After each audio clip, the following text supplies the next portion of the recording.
McGillicuddy and Murder's Pawn Shop, Season 5, Episode 2, Corpses, Reimagined.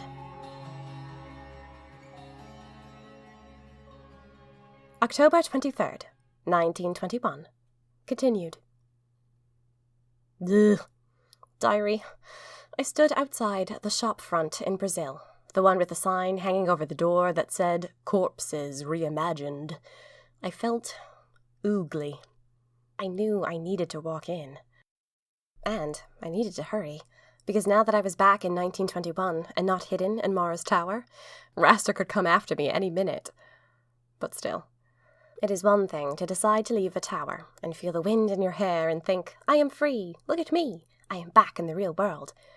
But the joy of that feeling is somewhat dampened when you go straight to a place called Corpses Reimagined. I turned the handle and stepped inside. The shop was dim and smelled of incense. I expected it to be a bit creepy and full of tiny skeletons, a bit like Mr. Muntz's shop. But instead there were flowers in a vase on the fireplace. The walls were painted dark blue. No one was in the shop, and there wasn't a speck of furniture. It was just blue walls and flowers.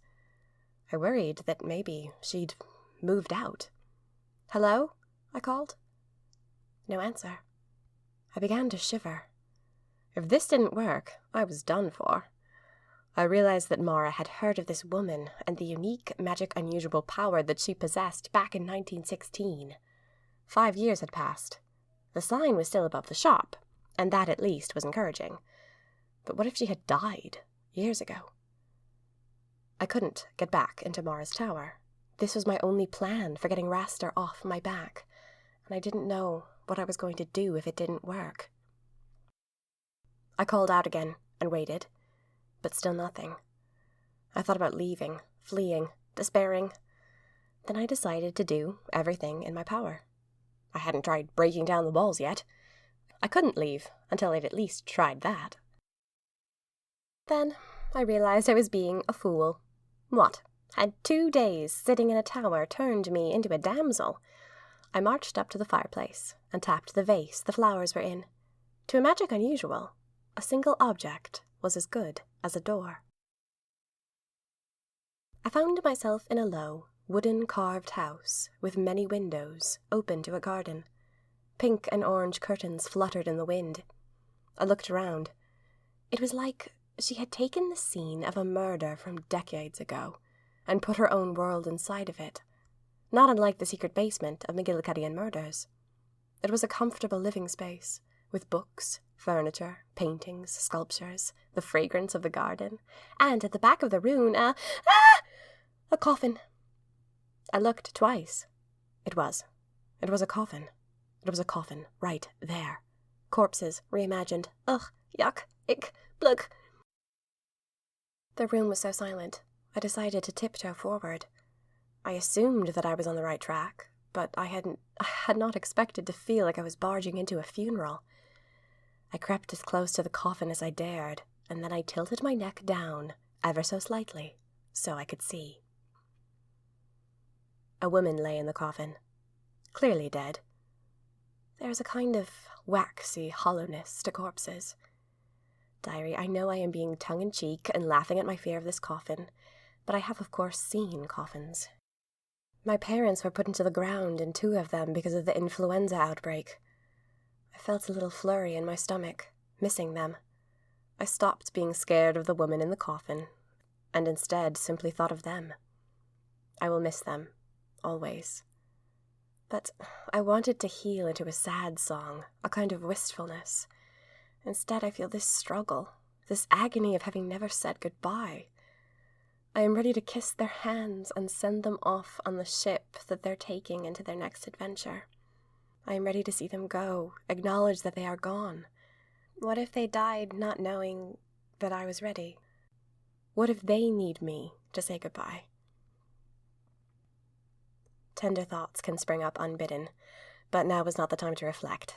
So I took this thought and folded it gently, tied it with a ribbon, and placed it in a scented drawer for later. Instead, I went back to being Maud on an adventure. I took a step back. Mara had explained to me what this magic unusual could do. Her name was Dolores, and her power might be the only thing in the world that could protect me from Raster. If this worked, it would also finally wrap up the inconvenience of everyone in 1921 thinking I had murdered loads of people. I would like to live my life, not constantly being arrested and pointed at. It sounds peachy, doesn't it? A basic human dignity.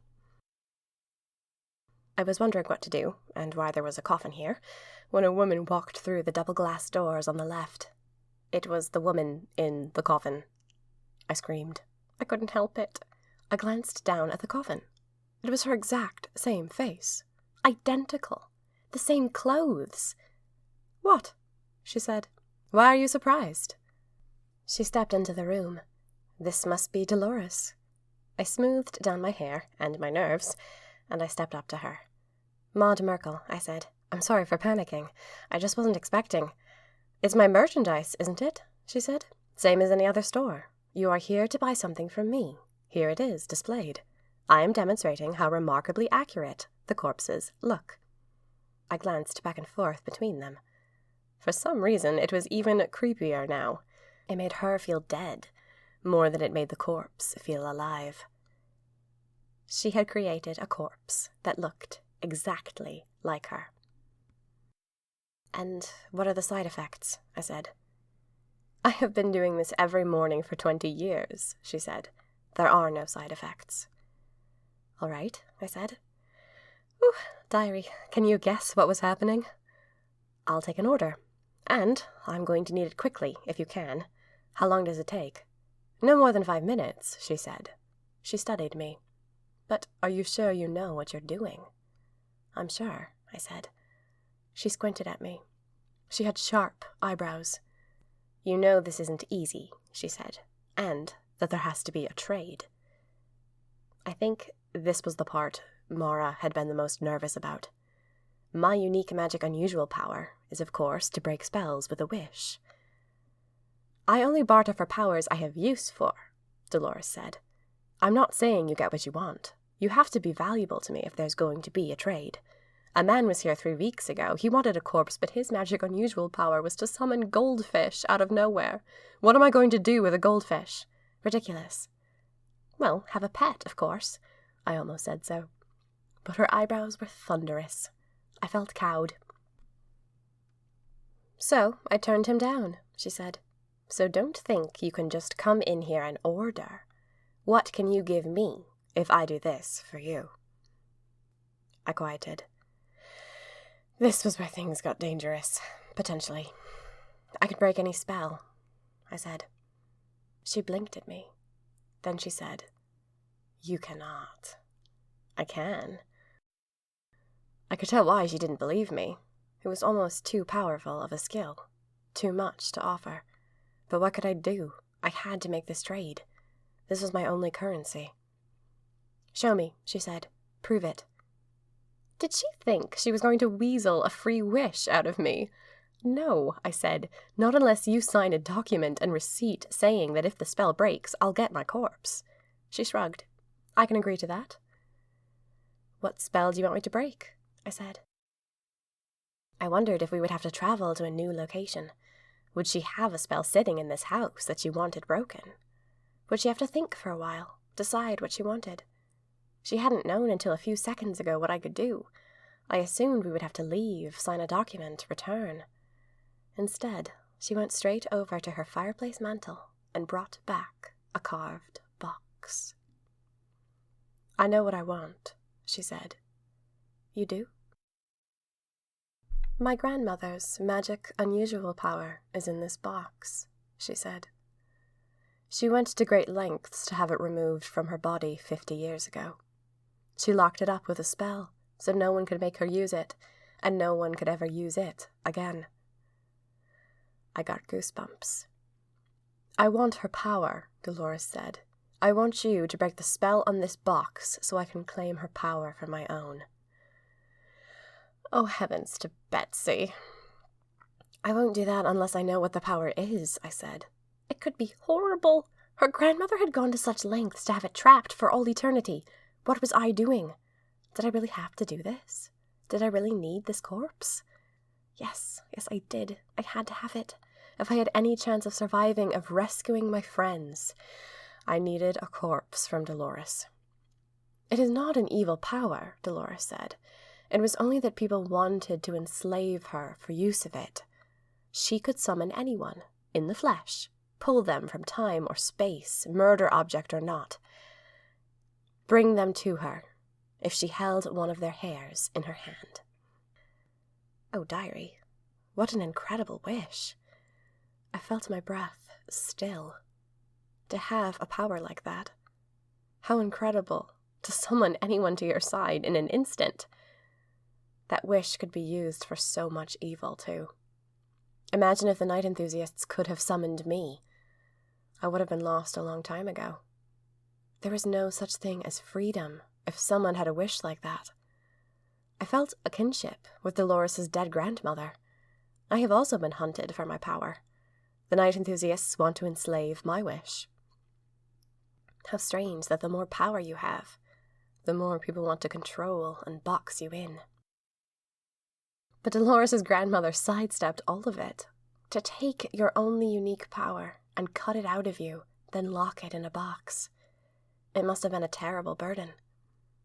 Oh, I said. Yes, she said. Very powerful, isn't it? And what would you use it for? I said. Dolores wasn't an evil magic unusual, as far as I knew. She wasn't a night enthusiast. But it was so much power. It will simply give me power over my enemies, she said. I am not an evil woman. It wasn't the most dangerous power in the world. I tried to weigh my choices. I either became a night enthusiast, or this woman got her grandmother's power. I do think it was that simple. It was more her risk in the end. Perhaps people would hunt her for this power too. When ethics are in the balance of a decision, I can sometimes hem and haw for far too long, weighing this, thinking through that. Instead, I decided to simply go with my gut. I had a strong sense that if I broke this spell and released the dormant power, all would be well. I couldn't explain why I felt this way. I just did. I decided to risk it. All right, I said. I'll break the spell. Dolores brightened. Wonderful, she said. She wrote up a business arrangement. We both signed it. If this works, Dolores said, I will create the best corpse I have ever created for you. I will even be in your debt. She handed me the box. I felt wordless, tremulous. It was a small, hand-carved box. The weight was pleasant in my hands. It smelled of walnut. I knew the box wouldn't open, but I tried to lift the lid just in case. It was locked, all right, as if the seal was fake, and this was just a solid block of wood. I wish the spell keeping you sealed would be broken, I said to the box. I felt a small snick. So instantaneous. And now, no way of undoing it. I had to hope Dolores would use it well, because it was hers now. Dolores unlocked the box, leaned over it. The smell of jasmine filled the air, and the muddy, sweet scent of a forest river. Within a moment, the smell was gone, and the box was empty. I felt uplifted, like something kind and good left from Dolores' grandmother's spirit had been in that box, and it had said hello. Dolores stared down, as if she'd been expecting something more.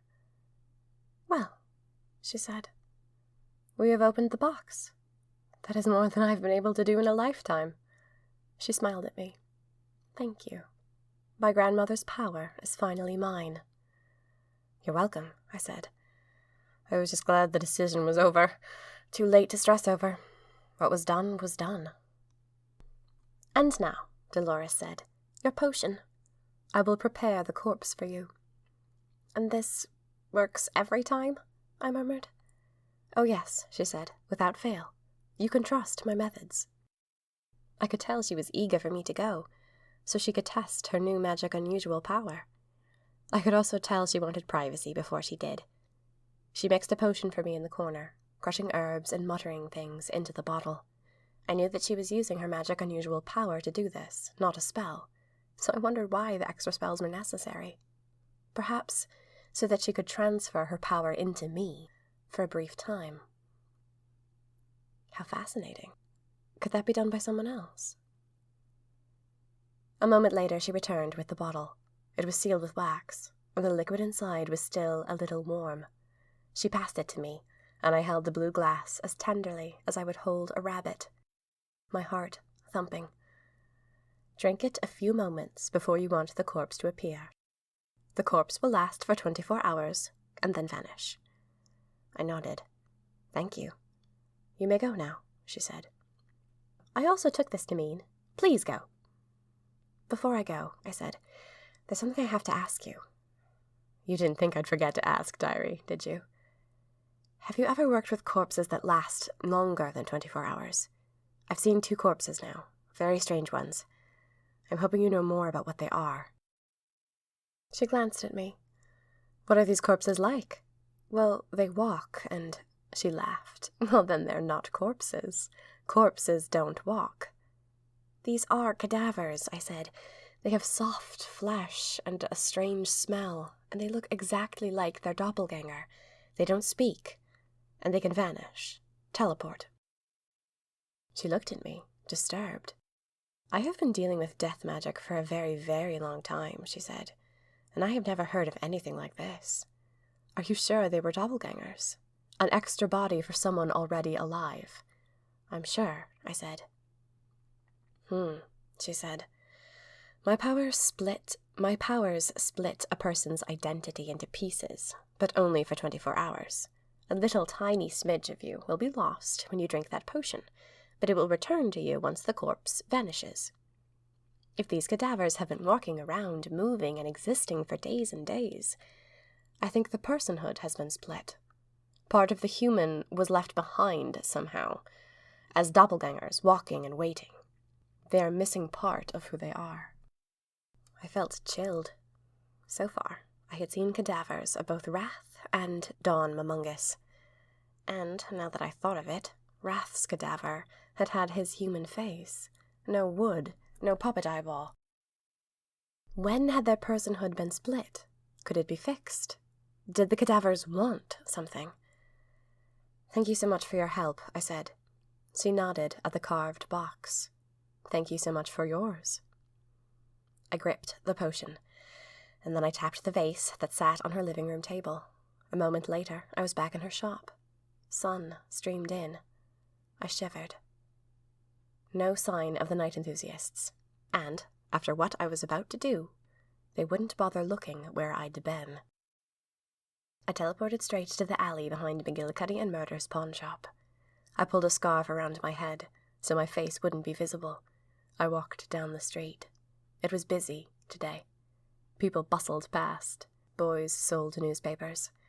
I smelled an old familiar smell and suddenly got nostalgic. I remembered suddenly the inky sharpness of typewriter ribbons, the sore bones in my fingers, the battered, frizzy look I had every time I looked into a mirror. A life with no meaning. A girl so small, so timid. And I had been her such a short time ago, wandering on her lunch breaks to McGillicuddy and Murder's pawn shop. I had thirsted for the wild side of life. My heart throbbed.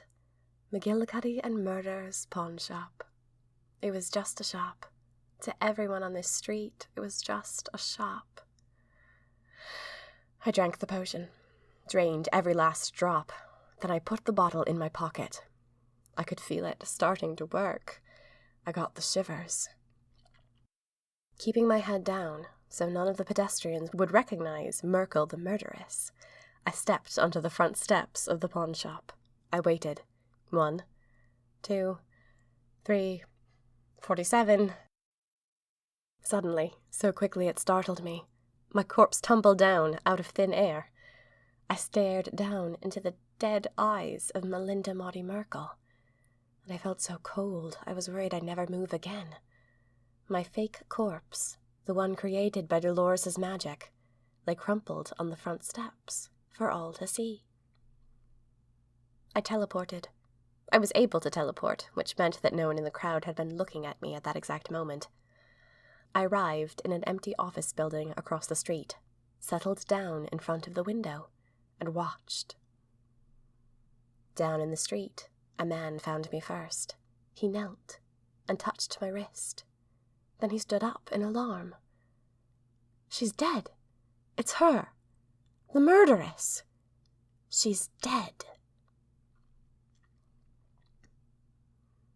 We hope you've enjoyed Season 5, Episode 2, Corpses Reimagined, of McGillicuddy and Murder's Pawn Shop. McGillicuddy and Murder's Pawn Shop is written and performed by Minerva Sweeney Wren, all rights reserved. Thank you for continuing all this way with Maud's adventures. New audio dramas are coming, and there is news on those, as well as fandom fun, if you follow me on Instagram and Twitter, at Meg Macaulay Inc. That's Inc, I-N-K. Please consider becoming a monthly supporter on Patreon, or if you can't commit right now, say thank you with a one-time donation. I now have Venmo, at Minerva Sweeney Wren. All links are in the description of this episode. McGillicuddy and Murder's Pawn Shop will continue with Season 5, Episode 3. Melinda Maudie Merkel is dead. Sort of.